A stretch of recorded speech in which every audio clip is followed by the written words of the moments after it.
जय श्री राधे कृष्ण दोस्तों। आज की कहानी बहुत ही सुंदर है। कहानी को अंत तक जरूर सुनिएगा। एक बार देवर्षि नारद के मन में आया कि भगवान के पास बहुत महल आदि हैं, एक आध हमको भी दे दे तो यहीं आराम से टिक जाए, नहीं तो इधर उधर घूमते रहना पड़ता है। भगवान के द्वारिका में बहुत महल थे। नारद जी ने भगवान से कहा, भगवान आपके बहुत महल हैं, एक हमको दो तो हम भी आराम से रहे।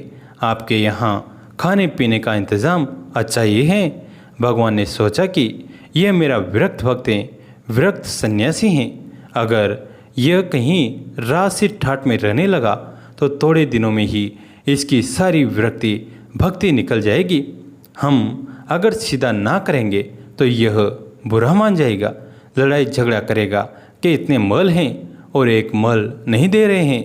भगवान ने चतुराई से काम लिया। नारद से कहा, जाकर देख ले, जिस मकान में जगह खाली मिले वहीं तेरे नाम कर देंगे। नारद जी वहाँ से चले। भगवान की तो 16,108 रानियाँ और प्रत्येक के 11-11 बच्चे भी थे। यह द्वापर युग की बात है। सब जगह नारद जी घूम आए, लेकिन कहीं एक कमरा भी खाली नहीं मिला, सब भरे हुए थे। आकर भगवान से कहा, वहाँ कोई जगह खाली नहीं मिली। भगवान ने कहा, फिर क्या करूँ, होता तो तेरे को दे देता। नारद जी के मन में आया कि यह तो भगवान ने मेरे साथ धोखाधड़ी की है, नहीं तो कुछ न कुछ करके किसी कोई इधर उधर शिफ्ट करा कर किसका कर एक कमरा तो दे ही सकते थे। इन्होंने मेरे साथ धोखा किया है तो अब मैं भी इन्हें मजा चखा कर छोड़ूंगा। नारद जी सत्यभामा के पास पहुँचे। सत्यभामा ने नारद जी की आवभगत की, बड़े प्रेम से रखा। उन दिनों भगवान रुक्मिणी जी के यहाँ रहते थे। एक आध दिन बीता तो नारद जी ने उनको दान की कथा सुनाई। सुनाने वाले स्वयं नारद जी दान का महत्व सुनाने लगे। जिस चीज़ का दान करोगे वही चीज़ आगे तुम्हारे को मिलती है। जब नारद जी ने देखा कि यह बात सत्यभामा को जम गई है तो उनसे पूछा, आपको सबसे ज़्यादा प्यार किससे है? सत्यभामा जी ने कहा, यह भी कोई पूछने की बात है, भगवान श्री हरि से ही मेरा प्यार है। नारद जी कहने लगे, फिर आपकी यही इच्छा होगी कि अगले जन्म में तुम्हें वही मिले? सत्यभामा जी बोली, इच्छा तो यही है। नारद जी ने कहा, इच्छा है तो फिर दान कर दो, नहीं तो नहीं मिलेंगे। आपकी सोते भी बहुत हैं और उनमें से किसी ने पहले दान कर दिया तो उन्हें मिल जाएंगे, इसलिए दूसरे करें, इससे पहले आप ही कर दे। सत्यभामा को बात जम गई कि जन्म जन्म में भगवान मिले तो दान कर देना चाहिए। सत्यभामा से नारद जी ने संकल्प करा लिया। अब क्या था, नारद जी का काम बन गया। नारद जी सीधे रुक्मिणी जी के महल में पहुँचे और भगवान से कहा कि उठाओ कमंडलू और चलो मेरे साथ। भगवान ने कहा, कहाँ चलना है, बात क्या है? नारद जी ने कहा, बात कुछ नहीं, आपको मैंने दान में ले लिया है। आपने एक कोठरी भी नहीं दी तो मैं भी अब आपको भी बाबा जी बनाकर पेड़ के नीचे सुलाऊंगा। सारी बात कहकर सुनाई। भगवान ने कहा, सत्यभामा ने दान कर दिया है तो ठीक है, वो पटरानी है, उससे मिल तो आए। भगवान ने अपने सारे गहने गांठे, रेशम के कपड़े सब खोलकर रुक्मिणी जी को दे दी और बिल्कुल वस्त्र पहनकर बस में लगाकर और कमंडलू लेकर वहाँ से चल दिए। उन्हें देखते ही सत्यभामा के होश उड़ गए। पूछा, क्या हुआ भगवान? भगवान ने कहा, पता नहीं, नारद कहता है कि तुमने मेरे को दान में दे दिया है। सत्यभामा ने कहा, लेकिन वे कपड़े गहने कहाँ गए? उत्तम केसर को छोड़कर यह भस्मी क्यों लगा ली? भगवान ने कहा, जब दान में दिया जाता है तो अब मैं उसका हो गया, इसलिए अब वे ठाट बाट नहीं चलेंगे। सत्यभामा ने कहा, मैंने इसलिए तोड़ ही दिया था कि ये ले जाएं। भगवान ने कहा, और काहे के लिए दिया जाता है? इसलिए दिया जाता है कि जिसको दो वह ले जाए। अब सत्यभामा को होश आया कि यह तो गड़बड़ मामला हो गया। सत्यभामा ने कहा, नारद जी, यह आपने मेरे से पहले नहीं कहा, अगले जन्म में तो मिलेंगे सो मिलेंगे, अब तो हाथ से ही खो रहे हैं। नारद जी ने कहा, अब तो जो हो गया सो हो गया, अब मैं ले जाऊंगा। सत्यभामा जी बहुत रोने लगी। तब तक हल्ला गुल्ला मचा तो और सब रानियां भी वहाँ इकट्ठी हो गई।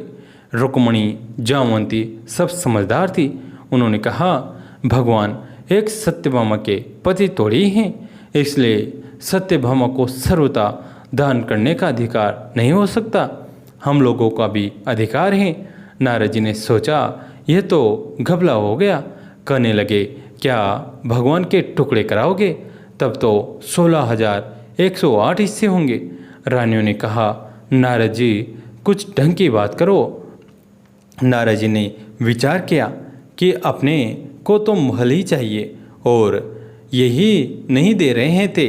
अब मौका ठीक है, समझौते पर बात आ रही है।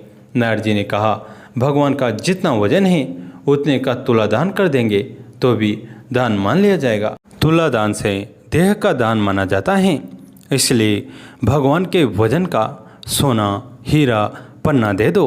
इस पर सब रानियां राजी हो गई।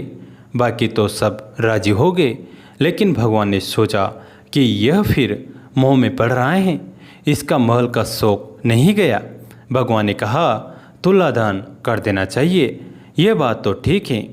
भगवान ने तराजू के एक पलड़े के अंदर बैठ गए, दूसरे पलड़े में सारे गहने, हीरे, पन्ने रखे जाने लगे।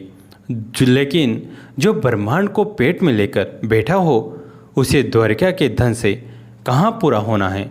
सारा धन दूसरे पलड़े पर रख दिया गया, लेकिन जिस पलड़े पर भगवान बैठे थे वह वैसे का वैसा नीचे लगा रहा, ऊपर नहीं हुआ। नारद जी ने कहा, देख लो, तुल्ला तो बराबर हो नहीं रहा है, अब मैं भगवान को ले जाऊंगा। सब कहने लगे, अरे कोई उपाय बताओ। नारद जी ने कहा, कोई उपाय नहीं है। अन्य सब लोगों ने भी अपने अपने हीरे पन्ने लाकर डाल दिए, लेकिन उनसे क्या होना था, वो तो त्रिलोकी का भार लेकर बैठे थे। नारद जी ने सोचा, अपने को अच्छा चेला मिल गया है, बढ़िया काम हो गया। उधर सभी रानियां चीख रही थी। नारद जी प्रसन्नता के मारे इधर उधर टहलने लगे। भगवान ने धीरे से रुक्मणी को बुलाया। रुक्मणी ने कहा, कुछ तो ढंग निकालिए, आप इतना भार लेकर बैठ गए, हम लोगों का क्या हाल होगा। भगवान ने कहा, यह सब हीरे पन्ने निकाल लो, नहीं तो नारद जी मान नहीं रहे हैं। ये सब निकालकर तुलसी जी का एक पत्ता और सोने का एक छोटा सा टुकड़ा रख दो तो तुम लोगों का काम हो जाएगा। रुक्मणी ने सबसे कहा कि यह नहीं हो रहा है तो सब सामान हटाओ। सारा सामान हटा दिया गया और एक छोटे से सोने के पत्रे पर तुलसी का पत्ता रखा गया तो भगवान के वजन के बराबर हो गया। सब ने नारद जी से कहा कि ले जाओ तुलादान। नारद जी ने खूब हिला डुला कर देखा कि कहीं कोई ढूंढी तो नहीं मार रहा था। नारद जी ने कहा, इन्होंने फिर धोखा दिया, फिर जहाँ के तहाँ यह लेकर क्या करूँगा। उन्होंने कहा, भगवान यह आप अच्छा नहीं कर रहे हैं, केवल रानियों की बात सुनते हैं, कभी मेरी तरफ भी देखो। भगवान ने कहा, नारद आपकी तरफ ही देखता हूँ। आप सारे संसार के स्वरूप को समझकर फिर मोह के रास्ते जाना चाहते हैं तो मैं आपको गलत राह पर कैसे जाने दे सकता हूँ। नारद जी ने समझ लिया कि भगवान ने जो किया सो ठीक किया। नारद जी ने कहा, एक बात मेरी मान लो, आपने मुझे तरह तरह के नाच अनादि काल से नचाए और मैंने भी तरह तरह के खेल आपको दिखाए, कभी मनुष्य, कभी गाय इत्यादि पशु, कभी इंद्र वरुण आदि। संसार में कोई ऐसा स्वरूप नहीं जो 84 के चक्कर में किसी न किसी समय हर प्राणी ने नहीं भोग लिया। अनादि काल से यह चक्कर चल रहा है, सब तरह से आपको खेल दिखलाया। आप मेरे को ले जाते रहे और मैं खेल करता रहा। अगर आपको मेरा कोई खेल पसंद आ गया हो तो आप राजा की जगह हो और मैं ब्राह्मण हूँ तो मेरे को कुछ इनाम देना चाहिए। वो इनाम यही चाहता हूँ कि मेरे शोक मोह की भावना निवृत्त होकर मैं आपके परम धाम में पहुँच जाऊँ, और यदि कहो तो तूने जितने खेल किए सब बेकार हैं, तो भी आप राजा हैं। जब कोई बार बार खराब खेल करता है तो राजा हुक्म देता है कि इसे निकाल देना चाहिए। इसी प्रकार यदि मेरा खेल आपको पसंद नहीं आया तो फिर भी आप कहो कि इसको कभी संसार की नृत्यशाला में नहीं लाना है, तो भी मेरी मुक्ति है। भगवान बड़े प्रसन्न होकर तराजू से उठे और नारद जी को छाती से लगाया और कहा, आपकी मुक्ति तो निश्चित है। जय श्री राधे कृष्णा, जय श्री राधे। दोस्तों कैसी लगी कहानी कमेंट करके ज़रूर बताएं। वीडियो को लाइक करें, चैनल को सब्सक्राइब करें, घंटी के बटन को दबाकर ऑल पर क्लिक करें। दोस्तों इस कहानी को अपने दोस्तों के साथ, फैमिली के साथ शेयर जरूर करें। कहानी अंत तक सुनने के लिए आप सभी का तहे दिल से धन्यवाद।